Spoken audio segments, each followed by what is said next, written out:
Bonjour et bienvenue sur ma chaîne, c'est Céline des cartes bavardes. Je reviens avec mes arcanes mineures du tarot de Marseille. Aujourd'hui, au programme, Sa Majesté l'As d'épée. Que voici, que voilà. Je me suis équipée de nouveau de mon pic à cheveux pour vous montrer tous les détails et à jouer à la maîtresse d'école. Donc, comme la dernière fois, toutes les informations que je vais vous donner ici, je les ai trouvées dans ce magnifique bouquin donc de Marie-Thérèse Deslongchamps, Les 78 lames du tarot de Marseille. J'ai pris donc quelques petites notes afin de vous faire un résumé. Pas trop long, histoire de ne pas vous ennuyer. Prenez un petit thé, un petit café comme moi, chin-chin à la vôtre. Et c'est parti. Allez, entrons dans le vif du sujet directement. Alors, qu'avons-nous sur cette carte? Alors, nous avons principalement 6 éléments. Nous avons une main, un habillage, une épée, une couronne avec ses petites branches et des flamèches donc tout autour. Alors, si on analyse la main, donc c'est une main masculine qui vient par la gauche. On est donc sur l'incarnation. Les épées, d'ailleurs, qui représentent le travail humain. Donc là, on est sur la terre, on est là pour bosser. Cette main a 4 doigts. Donc on est sur le travail terrestre, sur la rigueur. On n'est pas là pour rigoler. Avec le chiffre 4, on est avec l'empereur. Cette main a 15 rayures ici sur le bas. Je me suis pris un petit trépied là pour bien tenir la carte. Donc sur le bas de la main, vous avez donc 15 rayures, 15 petits traits qui représentent donc la puissance du diable, donc le pouvoir sur la matière que va avoir cette main. Pour ce qui est de l'habillage de la main, toute cette partie-là, donc on a en premier lieu un poignet bleu qui est ondulé également. Donc la signification pour cette représentation-là, ça veut dire qu'en fait les actes humains seront plus libres et moins sévères, contrairement au bâton à l'as de bâton, où là on avait un poignet rouge et assez rigide, on n'avait aucune ondulation. Pour ce qui est de la manchette rouge, donc elle indique que malgré la liberté de ses choix, avec les 12 petits traits du pendu, donc, l'homme doit quand même faire quelques sacrifices. Parce que là, si vous les comptez, vous avez 12 traits de notre ami le pendu. La couleur rouge, donc, qui est plus importante que dans l'as de bâton, car nous sommes ici, comme je vous le disais, en pleine action. Nous avons ensuite la partie couleur chair qui est ici, qui n'est pas rigide. On est sur des pointes qui sont ici, irrégulières, qui nous indiquent qu'il va falloir se défendre par à coup. Voyez, c'est vraiment, on est dans les hauts et les bas de notre vie. Et les ondulations qui sont ici, donc c'est les ondulations donc pour une vie un peu moins rigide. De moins que les goulets bleus qui sont ici sont moins étroits. Vous en avez 3 qui sont complets et 1 qui est incomplet. Les 3 complets nous renvoient donc avec le chiffre 3 à l'impératrice, donc qui nous signifie qu'il va falloir créer continuellement, renouveler en permanence notre compréhension des choses. Tout ceci doit quand même se faire dans la rigueur de l'épée. On n'est pas là pour rigoler.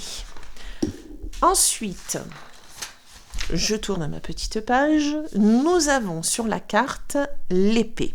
Je vais boire un coup parce que mine de rien, de parler, ça donne soif. Surtout que je vais faire vite, je ne veux pas vous ennuyer. Donc ensuite, pour l'épée, nous avons cette lame qui représente la rigueur. Elle est de couleur bleue, donc la couleur de l'air et de l'eau. Ça nous indique ici donc que les idées qui vont nous traverser, elles doivent s'adapter à la vie qui coule, à la sensibilité et à ce que nous ressentons au plus profond de nous dans notre fort intérieur. Nous avons une garde jaune avec double volute ici. Donc on n'est plus sur un principe rigide comme celle de la justice. Je vais vous montrer la carte. Voilà, carte de la justice, où on a donc quelque chose de beaucoup plus rigide. Donc là, la garde de notre as d'épée, elle est beaucoup plus douce, beaucoup plus arrondie, parce qu'il va falloir qu'elle s'adapte, cette fameuse épée, donc à la double nature de l'homme. Et n'oublions pas, la fonction première de la garde, c'est de protéger donc la main de la lame aiguisée. Si on regarde de plus près, le côté gauche, ici, est plus développé. C'est pour nous indiquer que ce sont les lois humaines qui commandent d'abord sur la vie sur Terre et dans notre vie quotidienne aussi, avec les 6 petits traits, donc la vie quotidienne et le nombre 6, donc l'amoureux, et tout en respectant quand même les lois naturelles édictées par la papesse, parce que vous avez pour finir 2 petits points ici qui nous ramènent donc avec le numéro 2 à la carte de la papesse. Nous avons une partie rouge qui est ici. Alors dans le bouquin, il n'y avait pas d'information. Là, c'est moi qui ai fait ma petite déduction que je vous partage. N'hésitez pas à me dire si vous êtes d'accord, si c'est pas déconnant ce que je raconte. Donc pour la partie rouge, donc on a 2 petites, on dirait des boules comme ça. Elles ont 4 traits chacune, donc 4 nous ramènent à l'empereur. On a la couleur rouge qui rappelle donc la force masculine. On est donc sur quelque chose de strict, de structuré, de rigide, de masculin. On est vraiment sur une énergie masculine. Et le fait qu'il y en ait 2, donc on est sur l'enseignement également de la papesse. Donc il va falloir qu'on apprenne avec rigueur donc tout notre cheminement pour arriver à cette fameuse victoire. Nous avons ici également une boule jaune principalement qui a 8 traits, qui nous ramène une fois de plus donc à la justice.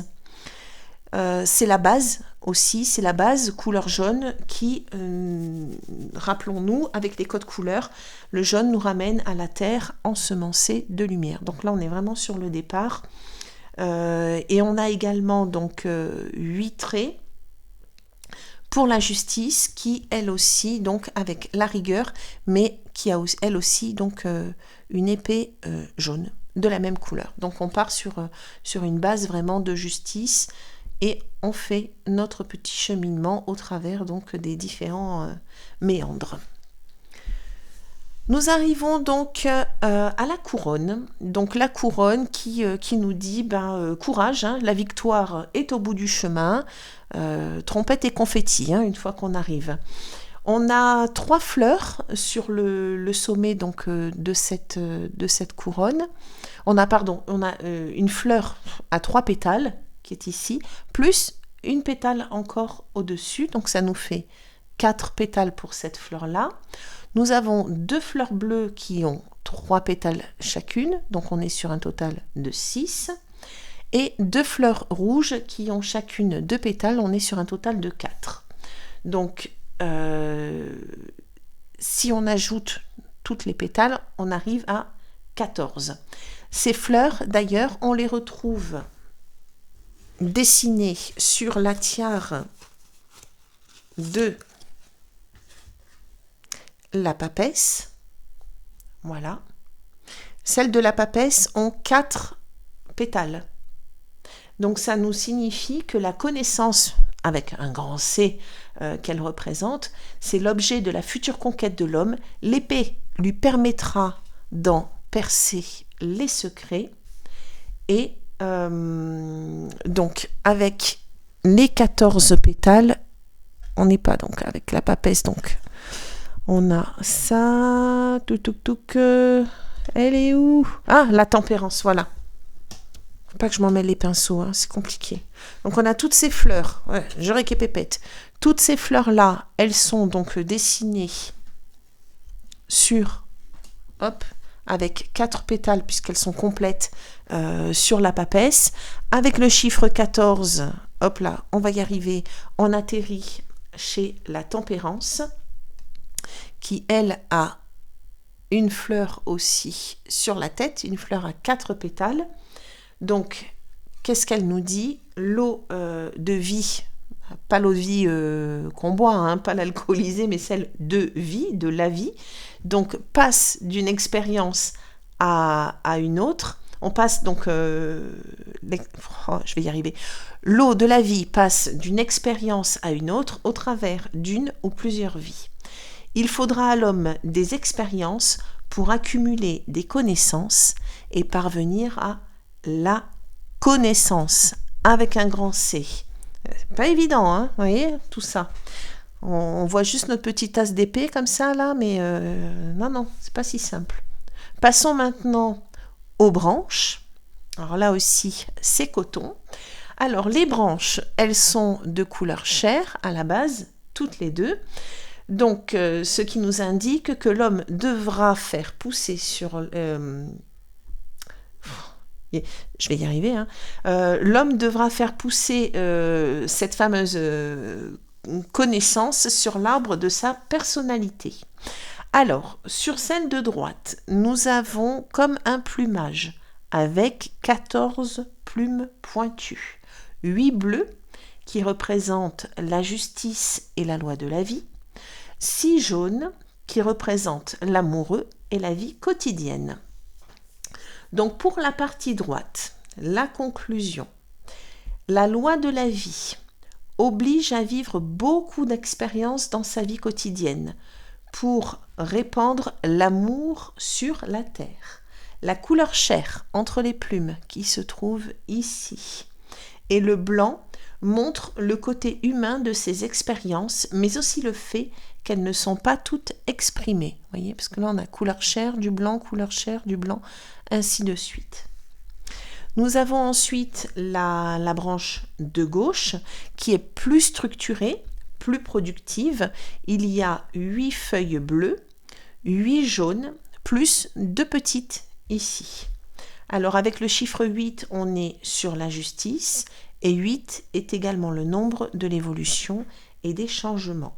Si on ajoute ces 8 plus 2, on atterrit au chiffre 18 qui nous ramène donc à la Lune. Conclusion, donc pour cette partie-là, la transformation sera profonde, inconsciente et portera ses fruits, donc qui sont au nombre de 9. 9 étant le nombre de la gestation. D'ailleurs, les petits fruits qui sont ici, c'est pas indiqué dans le livre, mais ils sont blancs, donc pas encore manifestés. Alors, nous avons la branche de droite qui se termine donc par une plume qui nous ramène à l'air et celle de gauche qui se termine donc par de la végétation qui nous ramène à la matière. La fleur centrale, ici, elle est semblable à un échafaudage. Elle est la connaissance à laquelle l'homme doit parvenir.